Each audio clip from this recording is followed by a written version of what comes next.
ಜನಸಾಮಾನ್ಯರಿಗೆ ಬೇಗ ಕ್ಯೂರ್ ಬೇಕು, ಬೇಗ ರಿಸಲ್ಟ್ ಬೇಕು. ಹೋಮಿಯೋಪತಿಯಲ್ಲಿ ನಿಧಾನ ಅಂತ ಹೇಳ್ತಾರಲ್ಲ. ಹಳೆ ಕಾಲದಲ್ಲಿ ಹೋಮಿಯೋಪತಿ ಪ್ರಾಕ್ಟೀಸ್ ಮಾಡ್ತಾ ಇದ್ರಲ್ಲ, ಅವರೆಲ್ಲ ಯಾರು ನನ್ನಿಂದನೇ ಬಹುಶಃ ನಾನು 75 ಹೋಮಿಯೋಪತಿ ತಗೊಂಡಿದ್ದು. ಅದಕ್ಕಿಂತ ಮುಂಚೆ ಬಹುಶಃ ನಮ್ಮ ಎಲ್ಲ ಹೋಮಿಯೋಪತಿ ಡಾಕ್ಟರ್ಗಳು ಕೂಡ ಅವರವರೆಲ್ಲ ಅಮೆಚೂರ್ಸ್ ಇದ್ರು. ಅವೆಲ್ಲ ಎಲ್ಲೂ ಕಾಲೇಜ್ಗಳಲ್ಲಿ ಓದ್ದವರಲ್ಲ. ಸೊ ಅವರಿಗೆ ಕಾಯಿಲೆ ದೊಡ್ಡದಾಗಿ ಬಂತು ತಕ್ಷಣನೇ ಒಂದು ದೊಡ್ಡ ಹೆದರಿಕೆ ಶುರುವಾಗುವಂಥದ್ದು. ಸೊ ಅವ್ರುಗಳೆಲ್ಲ ಏನು ಮಾಡಿದ್ರು, ಸೀರಿಯಸ್ ಕಾಯಿಲೆ ಬಂದ್ಬಿಟ್ರೆ ಅದು ಸ್ವಲ್ಪ ನಿಧಾನ ಅನ್ನೋದನ್ನ ಅವ್ರುಗಳು ಹುಟ್ಟಿಸಿದ್ದು. ಜನಕ್ಕೂ ಹಂಗೆ ಆಯಿತು. ಸತ್ಯ ಏನು, ಹೋಮಿಯೋಪತಿಯ ಥಿಯರಿ ಏನು, ಯಾವುದು ಉಂಟು ಮಾಡುತ್ತೋ ಅದು ನಿವಾರಕವಾಗಿ ಕೆಲಸ ಮಾಡುತ್ತೆ. ಈಗ ಸೈನೈಡ್ ಪಾಯ್ಸನ್ನು ತಗೊಂಡು 5 ನಿಮಿಷಕ್ಕೆ ಸತ್ತೋಗ್ತಾನೆ ಮನುಷ್ಯ.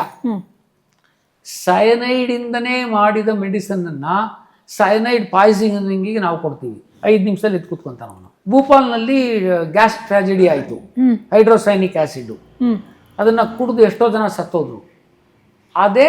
ಅದೇ ಸ್ಥಿತಿನಲ್ಲಿ ಸಮವಾಗಿರುವಂಥ what can cause can cure ಅನ್ನೋದ್ರ ಜೊತೆಗೆ ಔಷಧಗಳು ಸಮ ಪ್ರಮಾಣದಲ್ಲಿರ್ತವೆ.